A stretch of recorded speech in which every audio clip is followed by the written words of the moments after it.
ali Muhammad kama barakta ala Ibrahim innaka Hamidum Majid. Amma ba'du, usikum wa nafsi bittaqwallah faqad fazal muttaqun. Bapak-bapak dan ibu-ibu yang dimuliakan Allah, marilah kita bersyukur kepada Allah Subhanahu wa taala yang dengan rahmatnya kita telah dapat melaksanakan ibadah salat subuh berjamaah di masjid ini. Mudah-mudahan dengan syukur kita Allah Subhanahu wa taala berkenan menerima ibadah salat subuh berjamaah yang kita lakukan, dan mudah-mudahan pula Allah berkenan mencatatnya sebagai amal saleh kita semua. Amin ya rabbal alamin. Bapak Ibu yang dimuliakan Allah, sebelum ulun melanjutkan pengajian ketarjihan kita, sedikit ingin ulun sampaikan dahulu agar nanti kita tidak sampai salah memahami ketarjihan. Karena dahulu masih ada orang berkata begini, pokoknya aku ikut Muhammadiyah karena aku ini mulai dalam parut Muhammadiyah. Menang hebat, mulai dalam parut sudah Muhammadiyah karena merasa abah mamanya Muhammadiyah. Itulah pernyataan yang tidak pas, karena ucapan seperti itu menunjukkan dia taat kepada Muhammadiyah.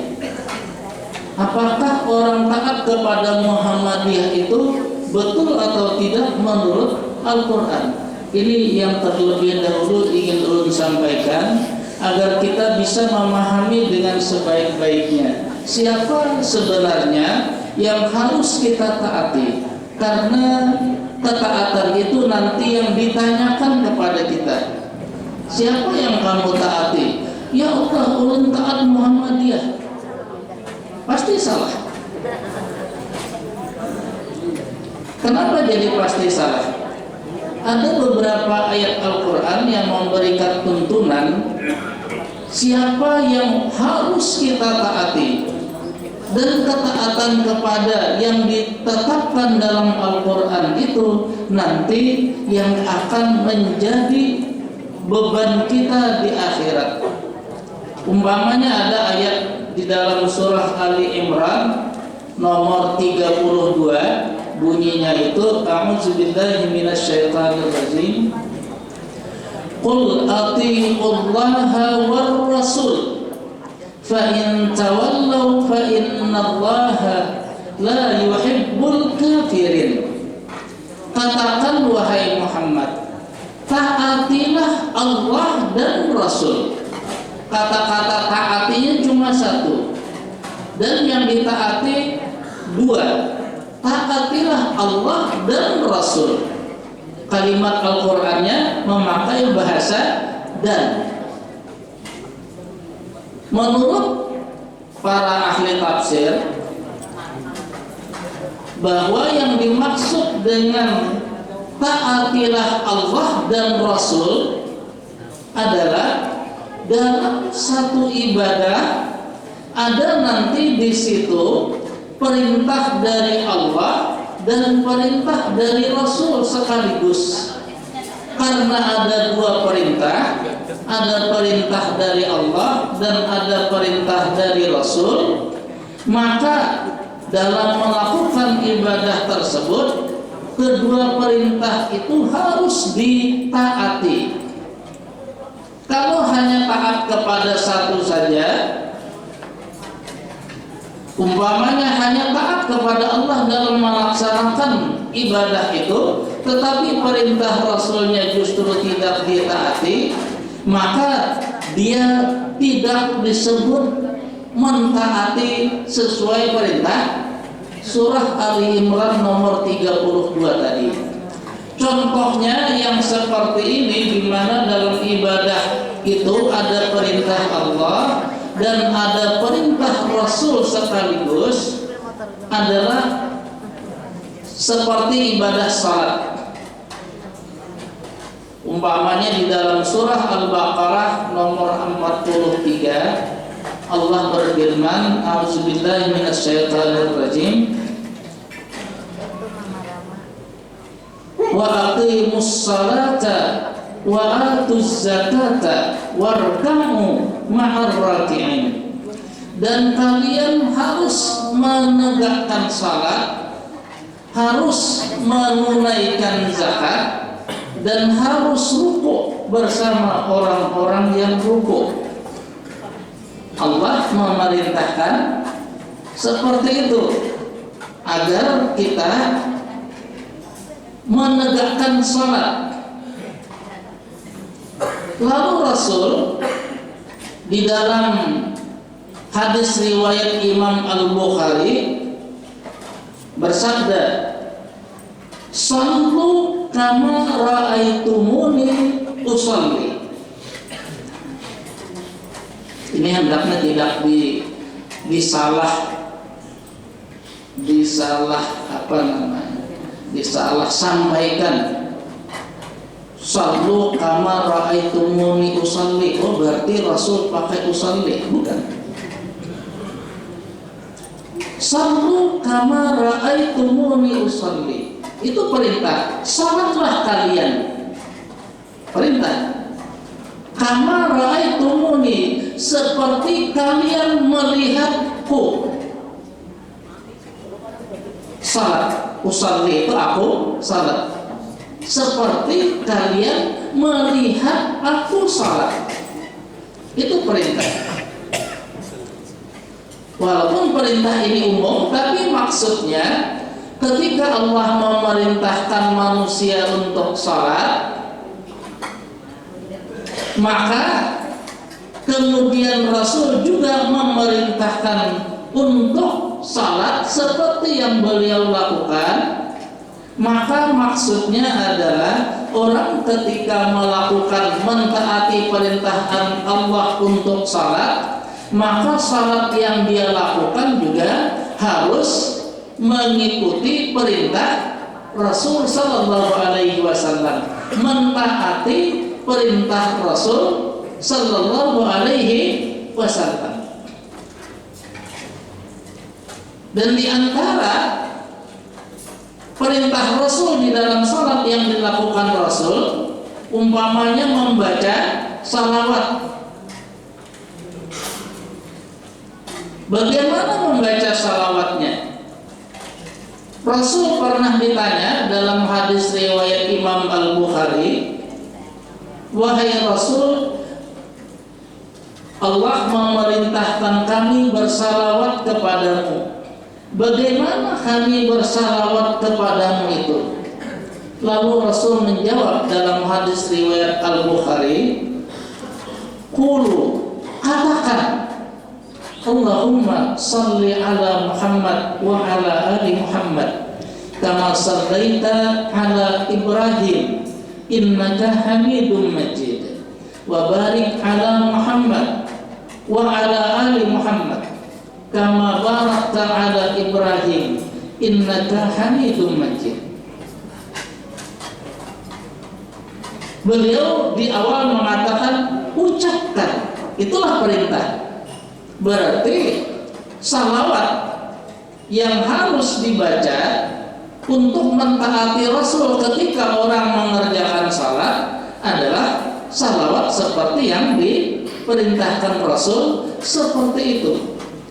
Dan karenanya juga ketika Rasul ada juga bersabda, setiap sambutan, pidato, khutbah, karena bahasa Rasul cuma khutbah, tapi khutbah itu artinya segala yang disampaikan, itu berarti khutbah. Termasuk pengumuman, itu bahasa Arabnya ya khutbah. Jadi tidak hanya khutbah Jumat, semua yang disampaikan itu adalah khutbah. Penceramah ketika menyampaikan, ya bahasa Arabnya khutbah. Pimpinan ketika memberikan sambutan, bahasa Arabnya ya khutbah. Itu semua khutbah. Dan beliau Rasul sallallahu alaihi wasallam bersabda, setiap khutbah yang tidak diawali dengan tahmid dan salawat itu hambar. Begitu bahasa Indonesianya, hambar. Ada yang agak keras, tidak bagus begitu. Berarti ketika di situ Rasul menyebut tahmid dan salawat, maka salawat yang diperintahkan Rasul berarti adalah Allahumma salli ala Muhammad sampai habis, yang kita kenal dengan istilah salawat Ibrahimiyah. Kenapa jadi muncul nama Ibrahimiyah? Karena kemudian banyak nama salawat, tapi yang dari Rasul cuma yang disebut dengan nama salawat Ibrahimiyah. Rasul tidak ada mengajarkan ucapkan wassalatu wassalamu ala Muhammadin wa ala alihi wa ashabihi ajma'in. Tidak ada hadisnya dari Rasul. Berarti itu bukan salawat yang diperintahkan Rasul. Itu yang dimaksud. Bapak Ibu yang dimuliakan Allah, hampir semua ibadah yang disebut dalam rukun Islam itu adalah ibadah-ibadah yang di dalamnya ada perintah Allah yang harus ditaati dan ada perintah Rasul yang harus ditaati. Maka kalau kita ingin disebut taat kepada Allah dan Rasul sekaligus dalam melakukan ibadah tersebut seperti salat, puasa, berzakat dan berhaji, orang seharusnya memperhatikan bagaimana perintah Allah dan bagaimana perintah Rasul sallallahu alaihi wasallam. Umpamanya yang perlu dia waspadai ketika menunaikan zakat. Al-Quran tidak menyebut bayar zakat, tetapi Al-Quran menyebut tunaikan zakat. Apa beda tunai dengan bayar? Kalau bayar yang penting dibayarkan, selesai. Tapi kalau ditunaikan itu artinya dihitung zakatnya, lalu dia ambil dan kemudian diserahkan kepada yang berhak. Maka kalau orang mentaati perintah Allah dan Rasul dalam hal seperti itu, umpamanya di antara perintah Rasul, karena perintah itu tidak hanya suruhan tapi juga larangan, Rasul tidak mau memberikan zakat kepada dua orang laki-laki miskin. Miskin betul laki-lakinya yang dua itu, tapi Rasul tidak mau. Kenapa? Karena laki-laki miskin yang datang minta zakat itu orangnya masih muda, badannya kuat dan sehat. Maka Rasul berkata kepada kedua orang tadi, sesungguhnya zakat ini bukan untuk kamu berdua. Maka ketika dahulu beberapa tahun yang lalu orang rame-rame membagikan zakat dengan mengundang orang banyak, lalu berjejal-jejal seperti yang dahulu pernah ditayangkan di televisi. Bisakah dia ketika itu memilah yang datang minta zakat ini memenuhi perintah Allah dan Rasulnya atau tidak? Kalau tidak, maka berarti dia belum mentaati perintah Allah dan Rasul ketika berzakat. Dan yang tidak boleh kita lupakan, di akhirat pasti ditanya. Karena itu kalau ulun boleh saran, dan kalau pian ambil ya terserah saran ulun ini, tidak ya tidak apa-apa. Paling aman menurut perintah Allah dalam berzakat itu, serahkan ke amil zakat. itu paling aman. Ulun kada promosi lagi semua Al-Quran karena kada pesan panitia. Tapi menurut Al-Quran itu paling aman. Kalau nanti lajismunya salah menyerahkan, itu tanggung jawab lajismu. Tetapi yang berzakat begitu dia datang ke lajismu, tolong hitungkan berapa zakatku dan tolong bagikan nanti zakatku, maka kewajibannya sudah selesai dan dia sudah mentaati Allah dan Rasulnya. Karena Rasul memerintahkan beberapa sahabat untuk jadi petugas zakat dengan tugas mengumpulkan harta zakat dan sekaligus membagikan harta zakat. Maka kalau diserahkan ke amir, perintah Allahnya sudah ditaati oleh muzakki ini, perintah Rasul juga sudah ditaati. Itu enaknya daripada membagi sendiri. Karena pernah ada orang mendengar si bin Nijar dahulu memang layak dapat zakat, dan ini pinanya karena ada kenaikan gaji PNS tahun depan kan tapi ujar.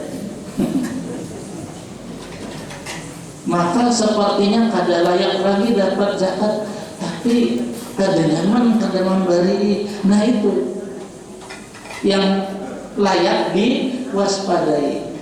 Karena kalau kada nyaman bahasanya, berarti dia memberikan zakat itu mentaati hawa nafsunya, bukan mentaati Allah dan Rasul. Ini contoh bagaimana orang mentaati Allah dan Rasul sekaligus. Kemudian ada di dalam surah An-Nisa ayat 59, Allah juga berfirman, A'udzubillahi minasyaitonirrajim, Ya ayyuhalladzina amanu athi'ullaha wa athi'ur rasul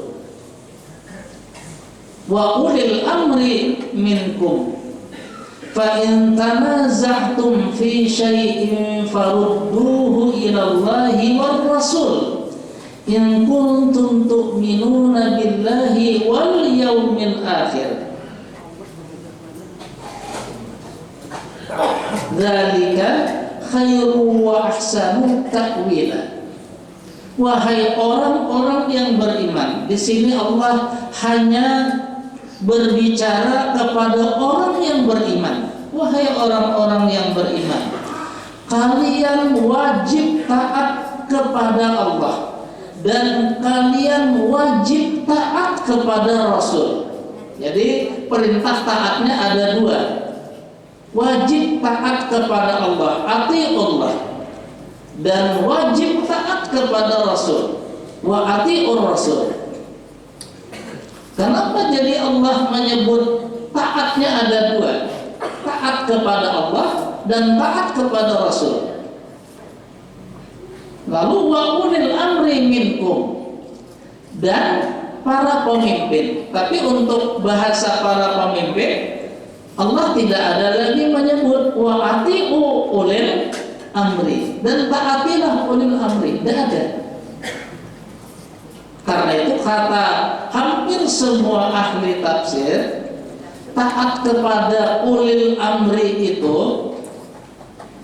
adalah hanya kalau perintahnya mentaati perintah Allah dan Rasul. Kalau perintah itu mentaati perintah Allah dan Rasul, maka perintah ulil amrinya wajib ditaati. Contohnya, ulil amri, pemerintah memerintahkan agar orang kalau kawin dicatat di kantor urusan agama. Nah, apa itu perintah Allah dan Rasulnya? Ketika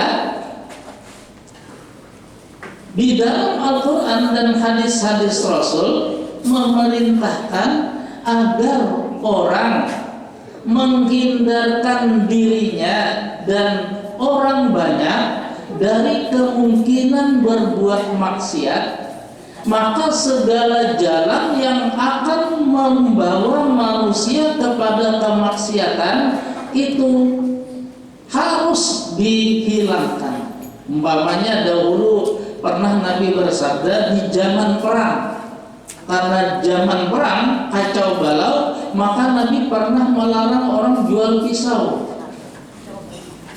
Kenapa? Kalau ketika sedang kalut gejolak besar, lalu ada orang jualan pisau, umpamanya lagi demo, buruh demo dan lagi panas, tiba-tiba ada pedagang asongan pisau, bisa habis itu pisau, tapi bukan untuk menggunakannya pada kebaikan. Yang paling dikhawatirkan justru dengan senjata tajam seperti itu justru digunakan untuk merusak. Padahal Allah mengingatkan, la tufsidu fil ardh, jangan membuat kerusakan di bumi. Karena itu ketika di Indonesia ini memang orangnya pintar-pintar, saking pintarnya pemerintah bikin hukum itu bingung. Ketika umpamanya, ini contoh ya, bapak-bapak ibu-ibu terima atau tidak terserah, ini sekadar contoh.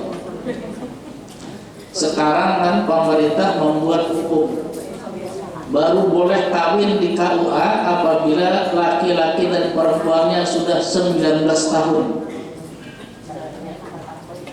Apa kata masyarakat? Tenang, tidak usah ribut-ribut, kita kawin bawah tangan aja dulu. Kan juga ada hukum, yang kawin bawah tangan bisa minta isbat di pengadilan. Jadi udah kawin aja dulu. Habis kawin genap 19 tahun atau belum 19 tahun, datang ke pengadilan minta isbat, Pak, kami kawin bawah tangan. Ya pengadilan tidak bisa nolak karena ada hukum. Nah itu orang Indonesia memang pintar.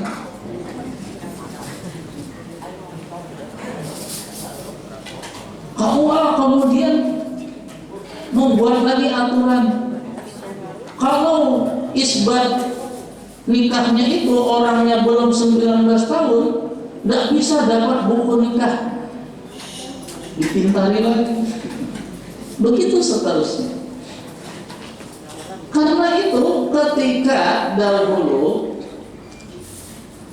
tidak ada kewajiban mencatat perkawinan di KUA supaya dapat buku nikah, lalu orang menggandeng wanita, ditanya, ini siapa? Istri saya. Siapa yang bisa mendustakan? Kalau dia sekalipun berdusta.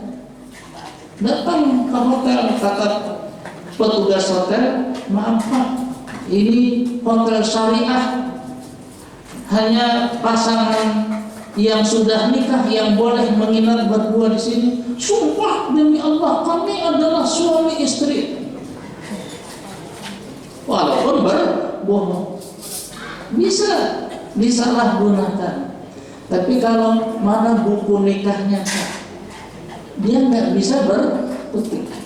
Berarti buku nikah itu untuk mencegah kebohongan orang-orang nakal seperti itu tadi.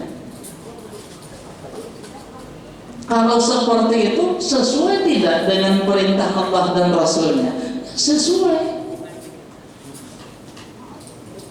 Maka perintah seperti ini menurut surah An-Nisa ayat 59 wajib ditaati. Kalau tidak ditaati nanti akan ditanya di akhir.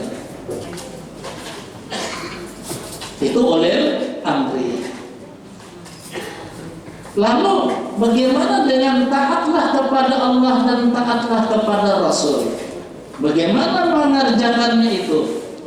Karena ini juga hanya dalam satu ibadah, bukan ibadah yang berbeda. Artinya di dalam ibadah itu ada perintah taat kepada Allah dan ada perintah taat kepada Rasul.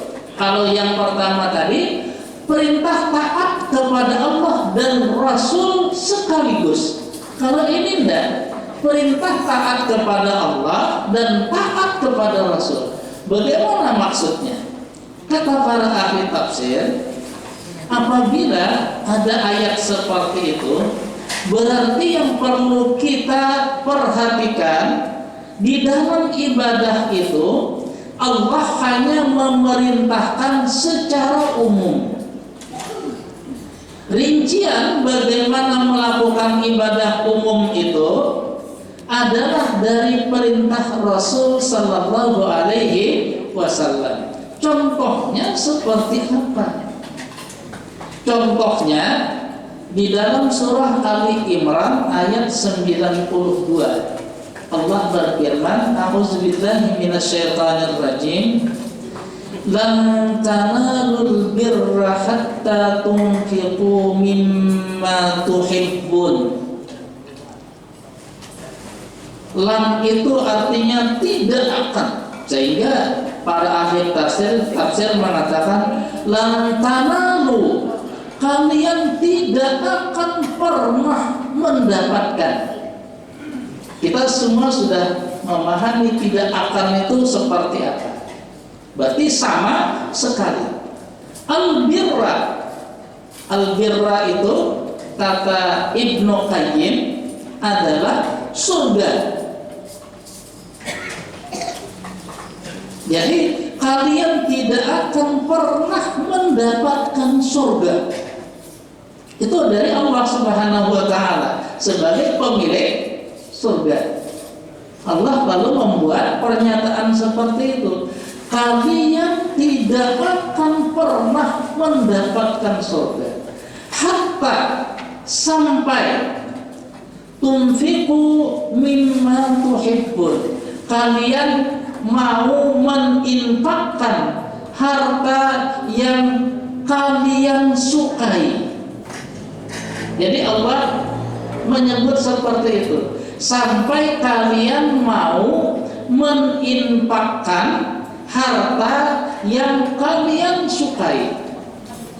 Maka menurut ayat ini, kalau orang ingin dapat surga, syaratnya dari Allah sebagai pemilik surga, infakkan harta yang disukai.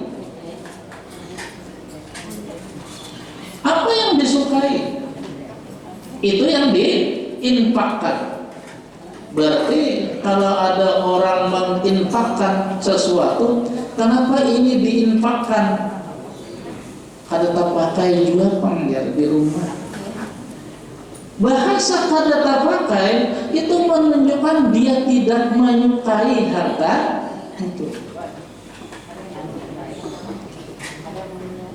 Beda ketika ulun dahulu tinggal di Makkah, ada bertemu jamaah haji keluar Masjidil Haram, marah-marah.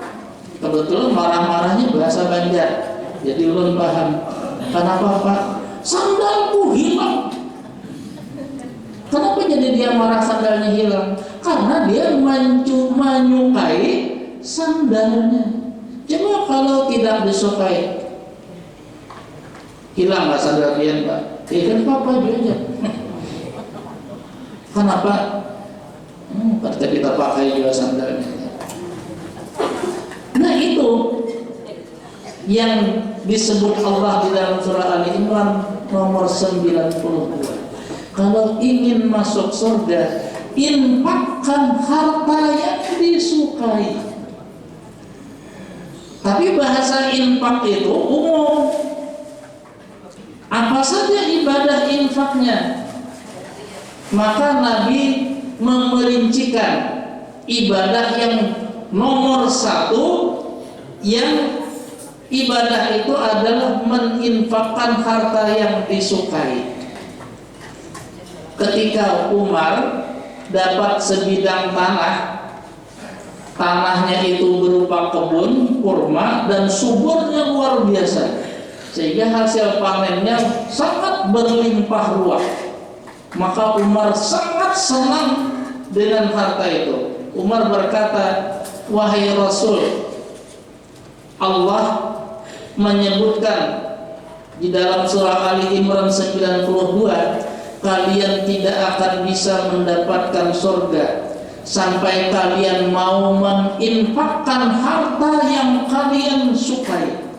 Kebetulan wahai Rasul, ulun, kata Umar, baru saja mendapat harta yang paling kusukai. Umar menyebut paling kusukai. Harta itu berupa kebun kurma yang sangat subur luar biasa, sehingga hasilnya pun berlimpah ruah.